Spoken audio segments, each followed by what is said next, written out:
talking about how important things like this infrastructure bill that just passed the Senate and the reconciliation package we want to move forward to get those technologies deployed that give us a cheaper and cleaner future. And then, of course, a lot of conversations we had with local elected officials talking about how these things impact them on a very real basis, from the town trying to figure out how to manage their stormwater, to the high school teacher talking about how he's going to prepare his students for the next generation. So we have the intellectual tools in this region. We have the resources to do what's necessary, and we just barely have the time. And so our moment right now is to do what's necessary. And when I say we, I'm not just talking about the Congress, I'm not just talking about the White House, I'm talking about all of us.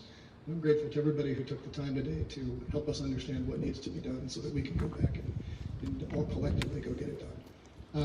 With that, let me turn over to my friend and the distinguished representative from this district, Lauren Underwood. Well, thank you, Congressman Caston. Good afternoon, everyone. And it's such an honor to have our nation's National Climate Advisor, Gina McCarthy, with us in the 14th Congressional District today. I'm so glad that she was able to join us on a tour of Fermilab, one of the crown jewels of our community here in Northern Illinois.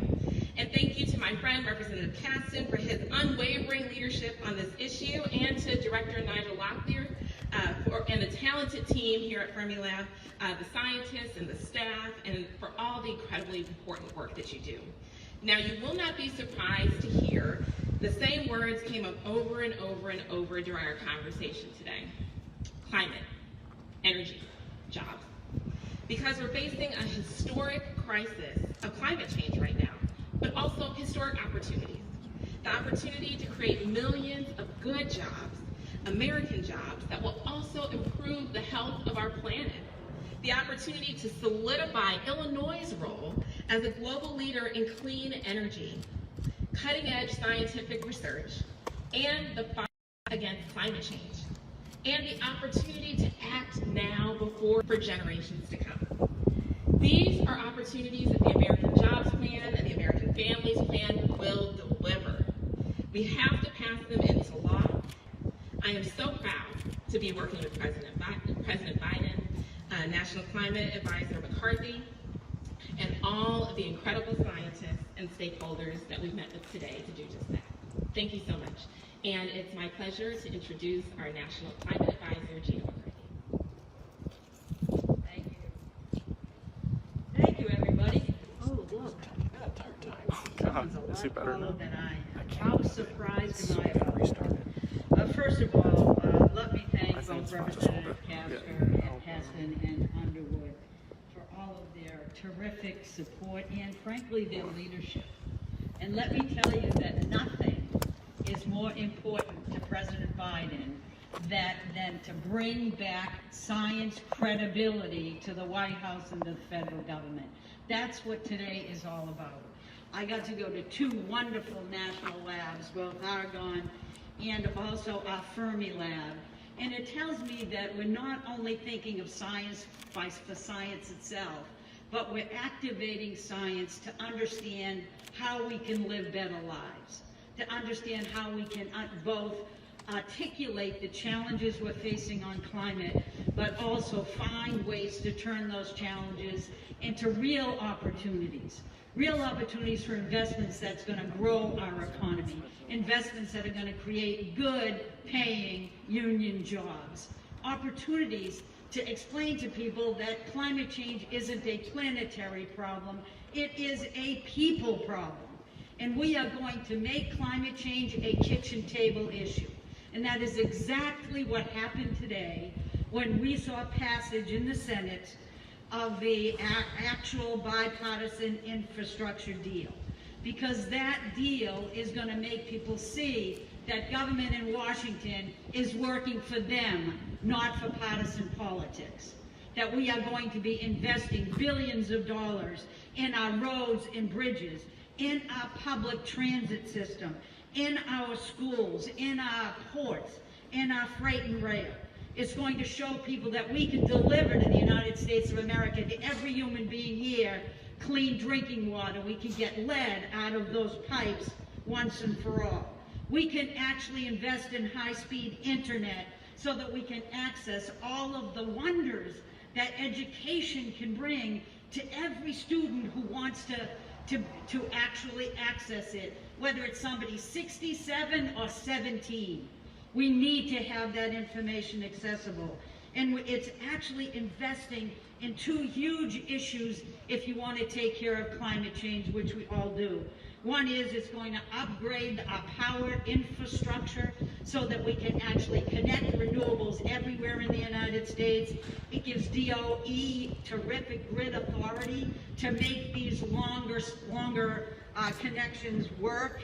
And it's actually going to invest in electric vehicle infrastructure, which you may have remembered that last week we had a great event with President Biden in which he stood with the three biggest automakers in this country and with the United Auto Workers to show that we are going to grab the 21st century. We are going to make these cars in the United States of America again as we are going to advance. So 69 votes today, 69 votes said that I understood that we had a tremendously difficult IPCC report that we had to understand and digest. But we didn't put our head in the sand. We understood the challenges ahead because that's what you do with science, is you recognize it and then you act. Today is all about acting. It's all about putting our money where our values are. It's all about investing in the next generation. And it's also all about turning to our budget reconciliation process as our next step forward in this two-step process. And that means moving forward with the clean electricity standard. That means moving forward with tax incentives that are going to be to businesses to start manufacturing in the United States again, grabbing back supply chains that we've lost. It means giving consumers a break so that they can buy the technologies of today in the future. It means getting after all of our ability to build the world, whether it's housing or whether it's our, what do we call it, the CCC? Climate Corps. Civilian Climate Corps. That actually makes sure that we're building the future for our children and we're investing in them again. It is about equity and justice. It is about who we invest on and how much. It is about recognizing that the IPCC has told us that we have a narrow window of opportunity to tackle climate change, and both the White House and Congress have to get it done now. And I know President Biden is excited about the opportunities. He understands the challenges we're seeing in the world today. He knows that people want to invest in the United States again, and we're going to make this happen. And we have some of the terrific leaders standing behind me who are going to make this happen. Thank you very much.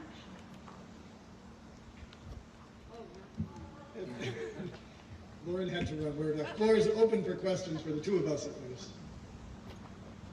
Congressman, the passage in the Senate was, if anything, expected. The outlook is not as certain. Whoa! There's an actual microphone. All right. The outlook is not as certain in the House. What are the roadblocks that you have to overcome to get this through the House? So I wouldn't lose any faith yet. I think I think what the Speaker has been very clear about to everybody in our caucus is that there's a recognition that there are those things that we got done in the bipartisan package, there are those things that will come in reconciliation, and we know that what we need to do is greater than either of those bills. So I would expect that we'll get those two together, and then we'll start counting votes. But put it this way: I have great confidence in the Speaker's ability to make sure that we get the votes that we need to get this bill. I always forget to take my mask off, and then I forget to put it back on. So I think it's just my age, but it could be more. I just want to point out that the most interesting part about your question was the first part, that it was sort of expected that the Senate would pass. Think about that. When is the last time you could say that it was expected that the Senate would pass a bill with 69 votes? Think think about it. Don't sell short the House of Representatives and Leadership Pelosi about how she is going to work this bill moving forward. And don't forget that you have people like Representative Caston who remind us every day why we are doing this, why these investments matters. We met with students all across the stop today, and those students were there to remind us of what our obligation is to the next generation. It wasn't to have partisan politics get in the way of their life and their future. It was about investing in them, and I fully expect both packages will move forward, and we will get the kind of commitment that we need going into Glasgow to show the world that the United States is a leader again. That's what we need to be. That's our only way in which we are going to take advantage of that narrow path to keep us through below that 1.5 margin. Ms. McCarthy, I actually want you and Congressman Caston on this because you talked about making this a kitchen table issue, and at a time when people are having trouble distinguishing what's real and what's not, and hearing such arguing about investment, actually get it and have vehicles that reduce their air pollution so that kids don't have asthma. Just talk about what it means for people.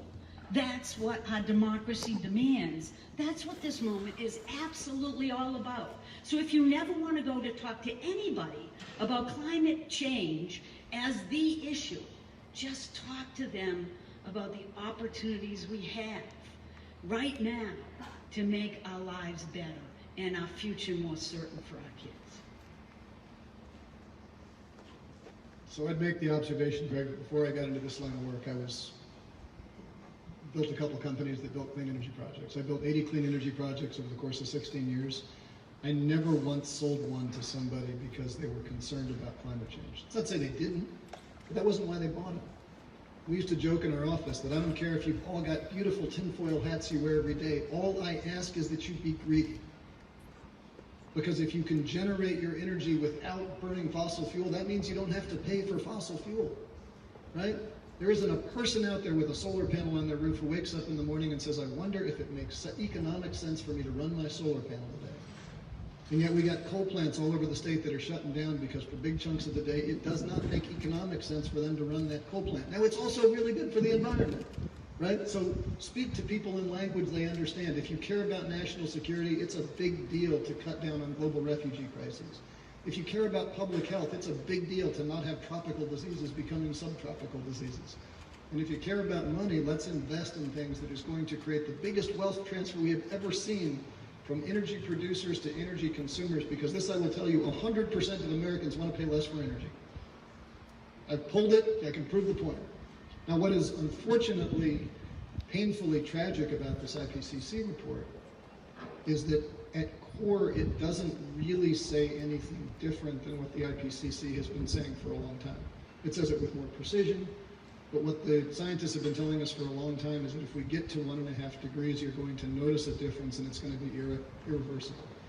We're at 1.1, 1.5 is locked in, and so we now have people who are internalizing the reality of what it means to have our great national parks on fire. What it means to be looking at vacation destinations on the East Coast that are underwater and underwater more and more frequently. That's becoming personal for people in a way that I wish it wasn't. But that doesn't mean we still can't just look out for our own best interests and move this forward. Can you talk a little bit about how the legislation will change or affect education and the way that we train and retrain workers as well? So there's a couple different pieces there. We have a huge obligation to make sure that we have a workforce trained for the jobs of the future. And we've got, my goodness, I mean, we're sitting here, we've got unbelievable educational resources here in this area that are training, some fantastic universities. And we met with high school teachers today who are creating programs in Illinois to train up students for that. And I'm confident in our teachers that they're going to find ways to get that done. There's also a separate piece that you cannot separate this from environmental justice and a just transition. We have to make sure that educational opportunities are given to historically marginalized communities And we also have to recognize that this transition to a cleaner economy is a rising tide, to be sure, but it's going to be really hard in those communities that have historically depended on the local coal plant, depended on the local oil derrick, and trying to make sure that for those folks who are later in those careers, who have had a good life, who were anticipating maybe working another 5-10 years for retirement, we have to provide those folks with opportunities and dignity that doesn't just boil down to a soundbite that says you can move across the country and we'll send you to a community college to learn how to do thin film deposition at a solar plant, right? That's disrespectful. And we're certainly having those conversations. Exactly how that works out, we'll be working closely in the House with the Education and Labor Committee and with the White House. And I'm sure that you have some thoughts on that as well. Actually, your thoughts are pretty good, so I should probably just say ditto, but since I have the podium. Just to add that obviously President Biden is looking to make sure that schools get invested in. We have significant resources dedicated to actually upgrading our schools, making sure they're efficient, looking at renewable energy opportunities, and the opportunities that it provides for hands-on education for our students.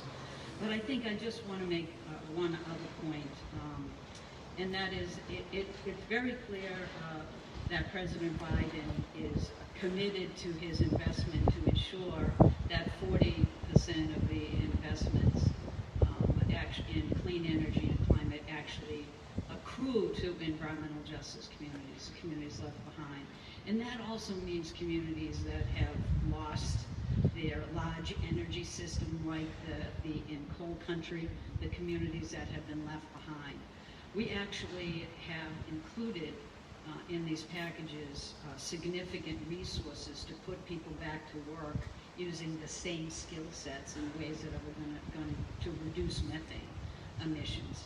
So we're looking at every opportunity to invest in those workers, in those communities, and in environmental justice communities to ensure that they get a fair shake at the money, that the investment is there for them. Because we all know who has been the one facing the burdens. And lastly, let me just mention one other thing, and that is that I know that there are a lot of people that have been reading the IPCC report, or at least looking at the graphs, because there's a lot of them, and it's distressing. There's no question about it. It's challenging. But I want people to understand one thing. And the reason why it's different today than it was before is the last time I worked in the administration, I was arguing with climate deniers. I don't do that anymore. I don't need to. People understand that the world has changed. Like it or not, they can see it and they can feel it and they can taste it. But more importantly, we have solutions now that if we deploy at scale, we will buy us huge opportunities for additional time, while great places like Fermilab and Argonne and our other innovation centers can actually develop the next generation. So we should have every reason in the world to be hopeful, as long as we remain equally committed to putting the money where it needs to go and doing it now. Thank you.